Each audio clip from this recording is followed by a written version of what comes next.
O Supremo barrou e a base do governo está completamente perdida. Bolsonaro quer transformar a Polícia Federal em polícia política, mas teve que voltar atrás na sua indicação por conta de uma decisão bem polêmica do STF. Enquanto isso, o líder do governo na Câmara atacava o deputado Thiago Mitrô. Veja agora no Livros Notícias.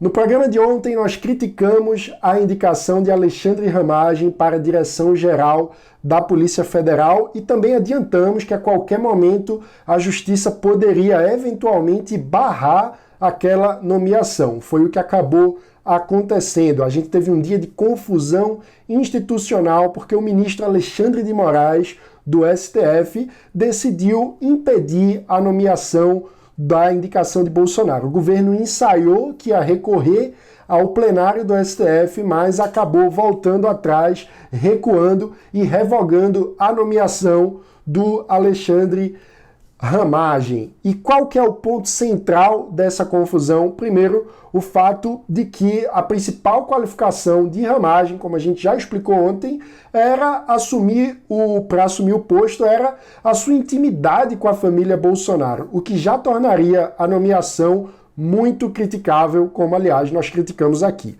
O segundo elemento são as denúncias do ex-ministro Sérgio Moro de que o presidente Bolsonaro quer transformar a Polícia Federal em polícia política, que atue de acordo com os seus interesses e não se comporte como órgão de Estado. Como a gente sabe, os atos do poder público têm que obedecer a princípios previstos na Constituição, entre eles a moralidade e a impessoalidade, ou seja, o governo não pode agir de acordo com os interesses pessoais de quem o comanda, mas sempre buscando o interesse público. Mas o que é que determina o interesse público? Essa é uma questão muito interessante. Em alguns casos, a lei especifica os critérios que a gente deve analisar para pensar nisso, mas em outros casos existe a chamada discricionariedade, ou seja, quando o agente público tem uma prerrogativa de escolher o critério. Nesse caso, a premissa da lei é que o povo delegou esse critério, essa escolha do critério através do voto nas urnas. Só que mesmo os atos discricionários também têm limites. Eles estão subordinados à Constituição e a esses princípios. Ou seja, o gestor público tem uma margem para a escolha, mas não é totalmente aberta essa escolha. Ela precisa continuar respeitando os princípios constitucionais, entre eles da moralidade e da impessoalidade. No caso, a nomeação para a direção da Polícia Federal é justamente um ato discricionário. E aí é que surge o grande debate, a grande polêmica. Cabe ao STF, que não tem votos populares, fazer o controle desse tipo de ato? A gente fez essa pergunta para Irapuan Santana, nosso consultor jurídico. Essa decisão do ministro Alexandre de Moraes, ela é excepcionalíssima, né? Tanto é que decisões parecidas somente houve do governo Temer e do governo da Dilma Rousseff. Então, por que isso? Porque é uma ingerência absurda dentro da esfera de competência privativa do presidente da República. Então, eu entendo que há uma violação à separação de poderes, porque você não pode controlar esse tipo de coisa através do judiciário, né? Eventual abuso de poder nessa nomeação para utilizar esse subalterno para poder fazer abuso de poder, aí isso é um crime de responsabilidade que deve ser julgado pelo Congresso, né? Então, o judiciário, em tese, ele não poderia se mexer nisso. A questão é que o Congresso está lá já com 31 pedidos de impeachment e não se mexe. Então, nesse vácuo de poder, o Supremo ele ingressa, né, para tentar preencher e estabelecer ali o que seria uma espécie de normalidade, não coadunar com esse tipo de decisão, com esse tipo de nomeação tão imoral. Obrigado, Ira. Como deu para ver, esse tipo de interferência do STF é bem polêmica. O que dá para ter certeza é que Bolsonaro está cada vez mais enrolado. A gente vai continuar acompanhando e aprofundando esse debate sobre os ataques do governo à autonomia da Polícia Federal no Livres ao Vivo da próxima segunda-feira. O Brasil tem a maior taxa de contágio da Covid-19 no mundo. Essa conclusão é de um estudo feito pelo Imperial College, que monitora o desenvolvimento da pandemia ao redor do planeta. Quanto maior essa taxa, mais rápido a epidemia se espalha e também maiores são as chances de um colapso no sistema de saúde, que significa, em outras palavras, uma tragédia humanitária.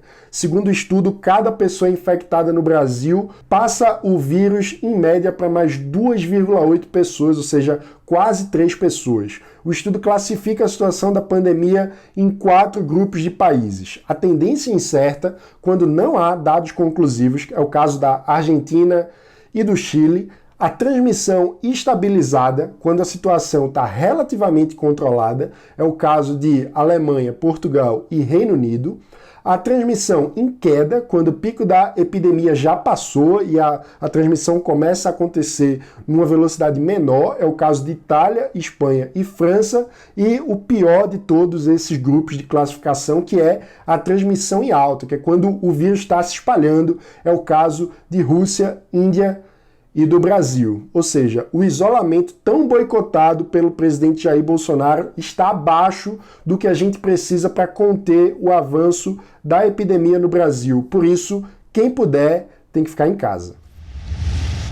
A postura bizarra do governo diante do avanço da pandemia e também as denúncias feitas pelo ex-ministro Sérgio Moro parecem ter abalado a aprovação do governo do presidente Jair Bolsonaro. Uma pesquisa feita pelo portal Jota, com dados colhidos no último fim de semana, mostram queda de 9% da aprovação do governo e crescimento de 8% da rejeição, passando de 40% para 48%. Esse mesmo número afirmou também ser favorável a um eventual processo de impeachment do presidente, enquanto 40% é contra e 13% não sabe ou não respondeu. Os números foram arredondados e a margem de erro é de 3 pontos percentuais para mais ou para menos. A base governista está desnorteada, atirando para todos os lados. Após o presidente da República disparar ataques contra governadores e prefeitos na coletiva de imprensa logo pela manhã, o líder do governo, Major Vitor Hugo, do PSL da Bahia, passou a atacar deputados da bancada do Partido Novo, dentre eles o associado do Livres, Tiago Mitrô. Inconformado com as críticas à insanidade do presidente, o Major publicou no Twitter que as máscaras estariam caindo. Tiago não deixou por menos e respondeu, é claro, disse Tiago que jamais vai apoiar trocas escusas por votos e muito menos o uso do Estado para proteger interesses individuais. Portanto, Major, obrigado por divulgar a coerência do nosso associado. Tiago é um grande exemplo da bancada da Liberdade e eu não tenho dúvida que orgulha a todos os associados do Livres. Esse episódio mostra também a postura divisiva da base do governo. E por 2 vezes a gente já viu o que é que acontece com presidentes que não conseguem manter uma relação minimamente respeitosa com os deputados. Mesmo em um momento tão grave da pandemia, tem quem se aproveite para roubar o dinheiro do pagador de impostos. O governo de Santa Catarina gastou 33 milhões de reais numa compra fantasma de respiradores de uma empresa cujo telefone cadastrado na Receita Federal dá aonde você não vai imaginar. Numa casa de massagem. A revelação foi feita pelo portal The Intercept Brasil e levou o Livres a fazer 2 denúncias através dos nossos associados catarinenses. Gabriel Felipe acionou o Tribunal de Contas e Mariela Gavic e Júlio Chuamba levaram o caso para o Ministério Público. Júlio mandou um recado pra gente. As denúncias apresentadas pelo The Intercept Brasil são graves. Enquanto passamos por uma recessão causada pela pandemia, o governo do estado faz uma aquisição de 200 respiradores a um preço superfaturado de uma empresa sem tradição e sem histórico de comercialização desse tipo de equipamento, pagos antecipadamente e sem, até o presente momento, recebê-los em mãos. Não podemos admitir tamanho desrespeito com o dinheiro público e com a probidade na administração. Nos manteremos vigilantes e cobrando as autoridades competentes que tomem as medidas necessárias para a correção desse ato. Em conferência com empresários do varejo, o ministro da Economia, Paulo Guedes, voltou a falar ontem de uma antiga promessa de campanha. Imaginem 1 trilhão quase de bolsa, de empresas e mais 1 trilhão de imóveis e uma dívida de 4. Tem uma dívida de 4. 2 trilhões ele tem. Se ele acelerar as privatizações, acelerar as desestatizações, se ele acelerar a venda de imóveis, ele pode reduzir bastante isso. Eu tenho que confessar que eu acho fofo ver o ministro voltar a uma promessa de campanha que é irreal e falar na terceira pessoa, né? E se ele acelerar a venda, se ele acelerar as privatizações, ele quem, ministro? Então vamos ouvir quem entende de privatizações, né? Helena Landau, dá trilhão?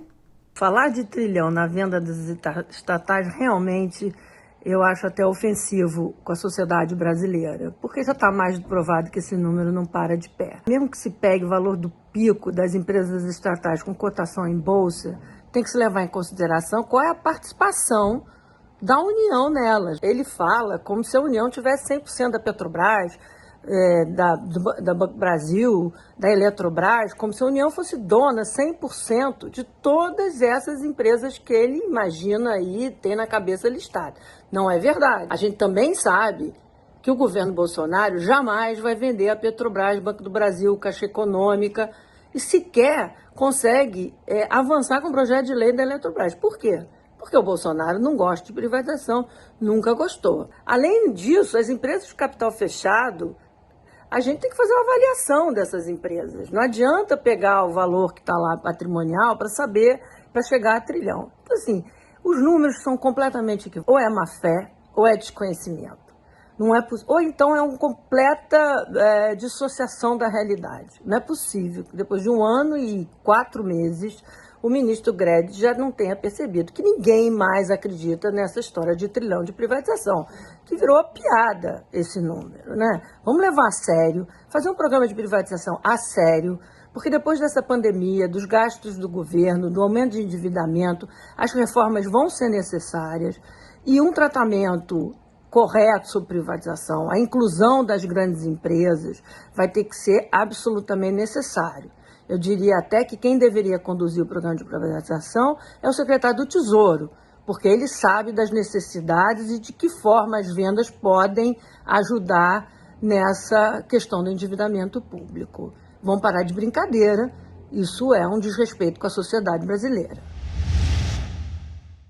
Em nenhum lugar do planeta um chefe de Estado dá de ombros ou ignora ou é insensível com as famílias que perderam alguém nessa situação. Então fica aqui o meu professoral repúdio à postura do presidente da República Federativa do Brasil, que não compreende o papel de chefe de Estado. E quer saber como está sendo a minha pré-campanha nesse momento de instabilidade política e de pandemia no Brasil? Eu quero te contar tudo e um pouco mais no Encontro do Livres. Eu quero convidar você para um encontro hoje do Projeto Nabucco, no dia 30/4, às 18 horas, que vai ser com André Freu. Ele é diretor executivo do SFL e ele vai falar tudo sobre como captar recursos para sua campanha. Não perca!